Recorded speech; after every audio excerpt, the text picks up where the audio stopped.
These three companies all have one thing in common. Most of their employees only work 4 days a week. They're part of a growing number of businesses and governments around the world embracing the 4-day work week, something that was considered radical just a few years ago. The COVID-19 pandemic appears to have sped up adoption of a shorter working week, with workers increasingly demanding a better work-life balance.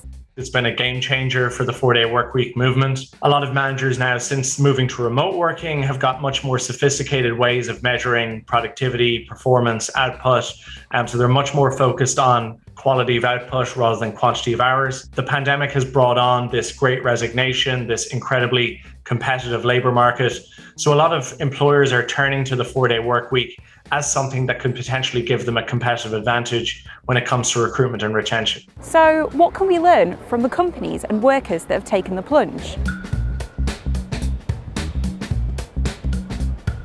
My first stop is London-based independent board game creator, Big Potato Games. They first started trialling the 4-day working week in 2019 and made it a permanent fixture the following year, writing it into employee contracts. Let's find out more. Tell me about what inspired you to trial a 4-day working week. It wasn't actually my idea or my partner Ben's, it was our other partner Tris. He'd read this article about a company in New Zealand who'd done it and it'd been wildly successful. And he first proposed it to us and we were like, no, that's crazy, like how would that ever work? And he was like, no, read the article, and we read it. And by the time we got to the end, it seemed like a no-brainer. Big Potato, which was founded less than a decade ago, says revenue rose 350% since the shorter working week was introduced. In 2021, Big Potato generated a group revenue of £12 million, having sold more than 10 million games across 32 markets around the world. But with a relatively small team of just 40 employees, operating on a 4-day week can become challenging during busy periods. For Big Potato, that's the run-up to Christmas. You've got to have a degree of flexibility in certain roles within the company. Our customer service team are phenomenal, but they work on a different pattern and they work on contract hours. So they have a slightly different setup to some of the full-time employees. We need to make sure that our customers have always got customer service sort of representation there. So that's just never going to work with a 4-day week. Also, there's a unwritten understanding amongst everyone who works here is if I'm a designer and I have a deadline, I'll do it on a Friday if I have to. In marketing, we'll do a photo shoot on a Friday. So there's a good mutual respect amongst all the different teams that every now and again you're just gonna have to chip in. And that might be on a Friday, and that's all right because it sort of levels itself out across the company over a year. And Big Potato is keen to keep a shorter week in place. It's that little thing that I love being able to tell people, yeah, we pulled off a 4-day week because it's something lots of people would love to have. And I hope more people will do eventually. It's made a massive difference. I mean, everyone is so busy all the time, everyone's got loads of things going on, so it's just that extra day that you can get things like life admin done, you can just enjoy your weekend. My next stop is Edinburgh-based food and drink marketing agency, Lux. Here, some employees work Monday to Thursday, while others work Tuesday to Friday, ensuring every client is covered by a counterpart on that 5th day of the week. Lux launched its 4-day week pilot in January 2020, just before the onset of the pandemic. Initially, the agency decided not to tell their clients about the trial. It was imperative for us to be able to measure if it was working or not. So we set ourselves some kind of KPIs, I guess, in terms of how are we going to measure success or not. And one of them was if our clients don't notice, then that's a huge measure of it's working. So yeah, none of our clients did, which was great. In fact, Will says that Lux's profits have risen 30% since they started the pilot, while productivity is up 24%.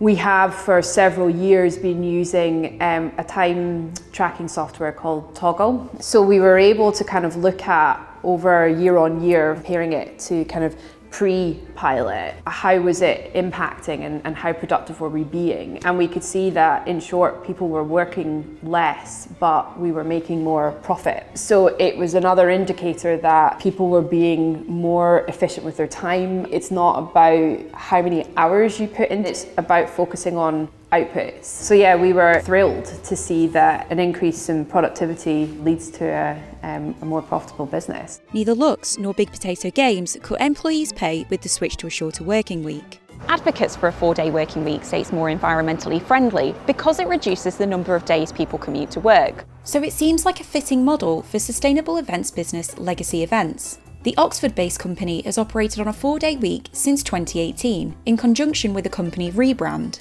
Legacy Events is also paying employees the equivalent of what they would earn in the sector if they were working a 5-day week. Sustainability was always meant to be at the core of Legacy Events, and I've worked in sustainability for 15 years, and I've talked a lot about employee burnout, about well-being, about having a proper work-life balance. And so it seemed to me if I was starting a company, I should practice what I've preached and really embed that in the company. And so to me, it seems obvious if you're going to have a work-life balance, you need to give people almost as much leisure time as they have at work. So a 4-day week just seems natural. I'm a remote company as well as a 4-day week company, which means that our staff don't travel into the office as much as perhaps other companies do, so that means that they have a lower carbon footprint, which benefits us all. But Fairweather has struggled with getting her team to take vacation. They're not feeling burnt out, they don't feel they need to take 2 or 3 weeks away from work to go and recharge, but we all need longer times away from work. So it's clear there's still a mindset shift needed in the workplace, even among those employees who have been able to enjoy this increased flexibility. But it seems like, for the most part, the benefits have outweighed the costs for these companies. It's enabled me to focus on other things. On a Monday, I work for charities. I do some voluntary work for a dog charity. It's lovely to have that extra day to just go and visit my friends and family, but also wind down mentally. And I feel really refreshed by the Tuesday, and ready to go. And it's not just smaller businesses that are embracing a shorter working week. Consumer goods giant Unilever has trialled a 4-day working week in New Zealand, while Microsoft tested it out in Japan for a month. Iceland's long-running trial of shorter working hours between 2015 and 2019 was hailed as an overwhelming success. And one report in the same year found 86% of Iceland's working population either work shorter weeks or now have the right to. An even bigger trial kicked off in the UK in June, with 71 companies and more than 3,300 employees signed up to test a 4-day week over 6 months. Alex Soo-Jung Kim Pang, who wrote a book on productivity and shorter working hours, pointed out in a recent report that there's a historical precedent. As early as 1922, the Ford Motor Company experimented with reducing the working week from 6 to 5 days, and it became a permanent policy 4 years later in 1926. So could we see the 4-day working week become the norm in the next 5 years? What we're seeing is certainly in certain sectors of the economy, particularly those sectors that maybe traditionally would have been primarily office-based, maybe now they're either remote first or they're hybrid. So you could definitely see the 4-day work week going from being an ambition to being the norm really, really quickly, even in the space of 2 to 3 years. Competition can really drive some incredible changes. We're not just seeing this at a corporate level, but a national level, attracting the best talent, attracting investment.